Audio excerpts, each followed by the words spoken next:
வணக்கம். தமிழ்ல என்ன இருக்குன்னு கேட்கிறாரு. இவர் கன்னடர், அப்ப அதுல இருக்கா? இவர் தெலுங்கு அதுல இருக்கா? இவர் மராட்டியர் அதுல இருக்கா?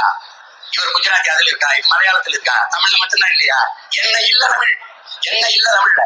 தமிழர்கள்னா அன்னையும் பிதாவும் முன்னறி தெய்வம் தான் சொல்லியிருக்கு. அம்மா அப்பாவை யாரெல்லாம் வணங்குறானோ அவன் தான் தமிழன். இவங்க சொல்ற இஸ்லாமியர்களா கிறிஸ்தவர்களா அவ்வளவு வரமாட்டாங்க. அந்த மதம் ஏத்துக்காது. ஒரே கடவுள், அந்த கடவுள் மட்டும் தான் வணங்கணும் அப்படின்னு. அப்படி இருக்கும்போது அவங்க எப்படி தமிழன் ஏத்துக்குவாங்க? இவன் வணக்கங்கிற மதத்துக்கு எதிரானது, நாங்க வணக்கம் சொல்ல மாட்டோம், வாழ்க்கை தான் சொல்லுவோம் அப்படின்னா அதெல்லாம் கேட்க தூப்பு இல்ல. மதம் மாத்தி தமிழ் பேர் பிடிக்கிட்டு கண்ணு முன்னாடியே நடக்கு. இன்னைக்கு 2 கோடி பேர் சிறுபான்மை இருக்காங்க. அந்த 2 கோடி பேர் தமிழே பேர் இருக்கு. அவனும் தமிழன் தானே.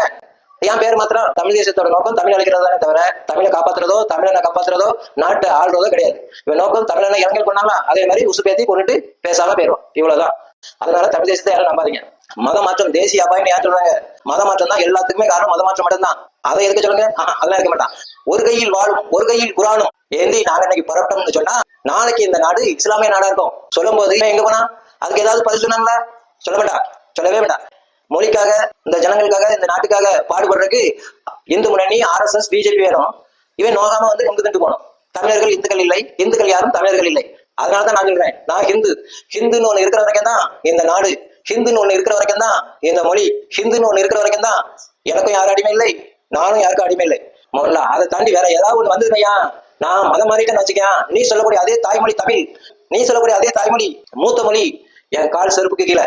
நீங்க சொல்லக்கூடிய தாய்மொழி, நீங்க சொல்லக்கூடிய உயிர்மொழி, நீங்க சொல்லக்கூடிய மூத்த மொழி தமிழ் மொழி என் கால் செருப்புக்கு கீழே. முதல்ல தமிழை தான் கொடுத்துவேன். இந்த நாடு பாகிஸ்தான் நாடு ஆயிருந்தாங்களாம். மத மாற்றத்தால அதிகமாகி இந்த நாடு பாகிஸ்தான் ஆயிட்டுனாங்களாம். தமிழ் ஆளுங்கறியா? தமிழ் ஆளுங்கறியா? பொத்திரி பேர் முதல்ல பொத்திரி போறதையும் வந்தான் போவான். அப்படி இந்த நாடு பாகிஸ்தான் ஆயிட்டுனா இங்க தமிழ் எல்லாம் கொடுத்துதான் செய்வான். அதுல முதல் நானா தான் இருப்பேன். அதையும் தமிழ் தேசியம் ஞாபகம் வச்சுக்க. நான் மதமாரமா இருக்கிற வரைக்கும் தான் தாய்மொழி தமிழ், உயிர்மொழி தமிழ், மூச்சு மொழி தமிழ் என் தாயை விட புனிதமானது. நான் மதம் மாறிட்டேன்னு வச்சுக்கியா, நீ சொல்லக்கூடிய அதே தமிழ் தாய்மொழி தமிழ் என் காலுக்கு செருப்புக்கும் கீழே.